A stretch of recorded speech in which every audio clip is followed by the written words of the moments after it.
Jawahar ચાવડાના viral વિડીયોનો મામલો સામે આવે છે। જૂનાગઢ શહેર કોંગ્રેસ પ્રમુખ દ્વારા આપવામાં આવી હતી પ્રતિક્રિયા। હમણાં થોડો સમય પહેલા મનસુખભાઈએ જ્યારે માણાવદર કે મેંદરડા એના મત વિસ્તારમાં ધમકી ભર્યા સ્વરમાં જવાહરભાઈ વિશે બોલ્યા હતા, એનો જવાહરભાઈએ જે પ્રતિકાર આપ્યો એને હું ખરેખર જવાહરભાઈને પણ ધન્યવાદ પાઠવું છું। આજે જે તે વખતે લોકસભાની ચૂંટણી જીતવા માટે સમીકરણ એવું બેસાડી અને જવાહરભાઈને લીધા ભાજપમાં, એ જ જવાહરભાઈને હટાવી જવાહરભાઈનો ઉપયોગ થઈ ગયો એટલે જવાહરભાઈને સાઇડલાઇન કરીને અરવિંદભાઈને લીધા।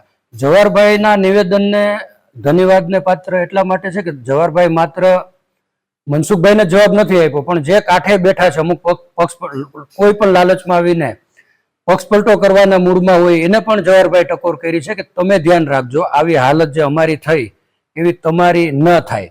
આજે ભાજપની કાયમી યુઝ એન્ડ થ્રોની નીતિ રહી છે, ઉપયોગ પતી ગયો એટલે ફેંકી દેવાના। આજે જવાહરભાઈ નો ઉપયોગ પતી ગયો એટલે જવાહરભાઈને સાઇડલાઇન કરો, અરવિંદભાઈની પણ આ જ હાલત છે। અને હું કાયમી જવાહરભાઈનો ચાહ કર્યો છું, જ્યારે કોંગ્રેસમાં હતા ત્યારે, ભાજપમાં ગયા ત્યારે અને આજે પણ, એટલા માટે કે ગરીબલક્ષી કાયમી એ માણસે માનવતાલક્ષી કામ કર્યા છે।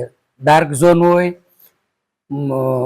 બીપીએલમાં જે ગરીબ માણસોને સમાવવાનો પ્રશ્ન હોય, એમણે કાયમી લડત કરી છે। હવે જ્યારે ભાજપમાં ગયા પછી એમના કામ પોતાના થતા નહીં, કારણ કે ભાજપમાં કાયમી જુનાગઢથી લઈને દિલ્હી સુધી એક હતું શાસન રહ્યું છે, બીજા કોઈ પણ નેતાને જશ ના લેવા દે।